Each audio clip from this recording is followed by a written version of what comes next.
prevent such atrocities in the future. Your Excellencies, today we are reminded of the horrors of hate and division that tore Rwanda apart.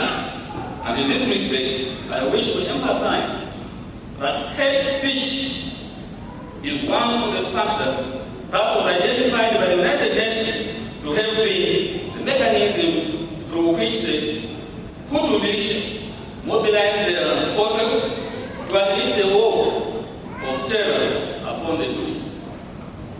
Distinguished ladies and gentlemen, with this factor in mind, in this digital age, social media platforms have become powerful tools for communication and connection.